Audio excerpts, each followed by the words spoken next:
তোর মতো অমানুষের স্থান এই সমাজে হতে পারে না। তোকে আমি আইনের হাতে তুলে দেবো। রাজা ভাই, আমি আমার ইজ্জত হারানোর বিচার চাই। আমি হারামজাদা ফাঁসি চাই। অর্ডার। মহামান্য আদালত, আমি একটি মেয়ে।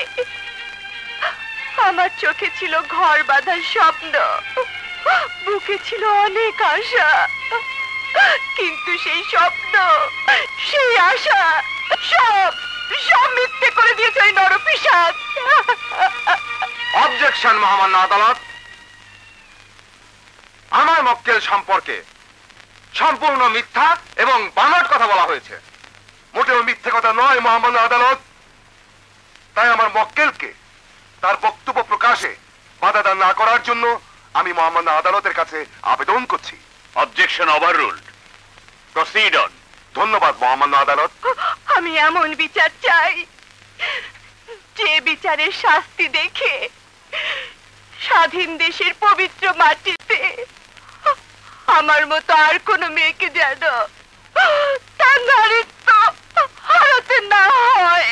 মহামান্য আদালত, যেহেতু কোনো সাক্ষী প্রমাণ নেই, তাই আমি আবারও বলবো এই মামলা সাজানো মামলা।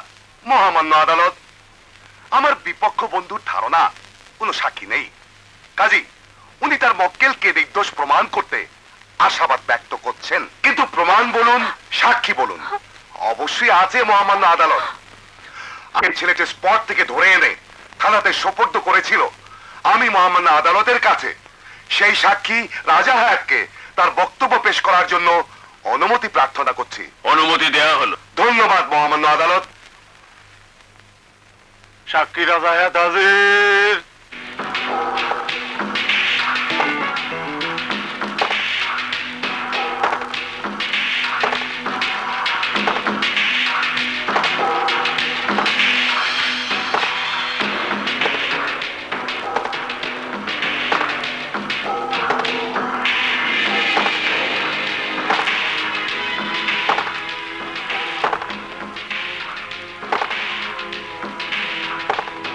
রাজা, তোর কথার উপর নির্ভর করছে আমার মেয়েটাকে যে শয়তান নষ্ট করেছে ওর বিচার। তুই ন্যায় বিচারের পক্ষে কথা বল রাজা, বল।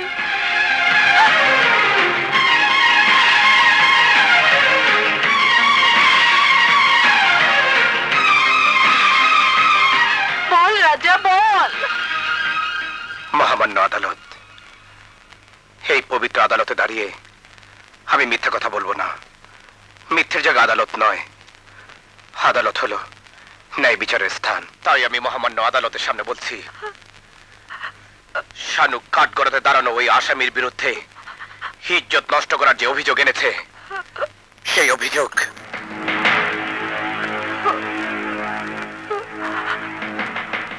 সম্পূর্ণ মিথ্যা। সাক্ষী প্রমাণে আসামি কোবরার বিরুদ্ধে অভিযোগ সম্পূর্ণ মিথ্যা প্রমাণিত হয় আদালত মিস্টার কোবরাকে বেকসুর খালাস দিচ্ছে।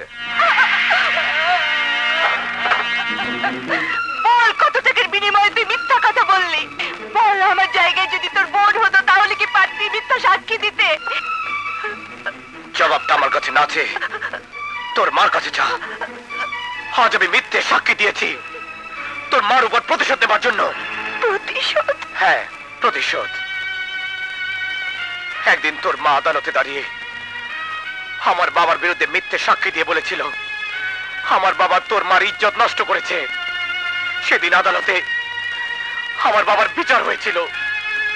যারা আমার বাবাকে শ্রদ্ধা করত, সম্মান করত, তারা তোর মায়ের মিথ্যে সাক্ষীর জন্য আমার বাবাকে চরিত্রহীন বলে পায়ের জুতা ছুঁয়ে মেরেছিল। আর আমার বাবা অপবাদের কলঙ্ক থেকে মুক্তি পাবার জন্য এই আদালতের করিডোর থেকে লাফিয়ে পড়ে আত্মহত্যা করেছিল।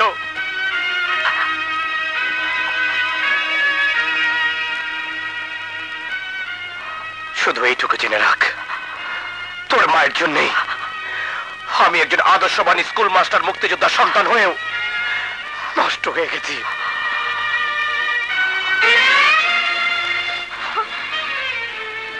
মা বাহ, রাজার কথা শুনে মনে হচ্ছে এত বছর তোমাকে মা ডেকে ভুল করেছিলাম।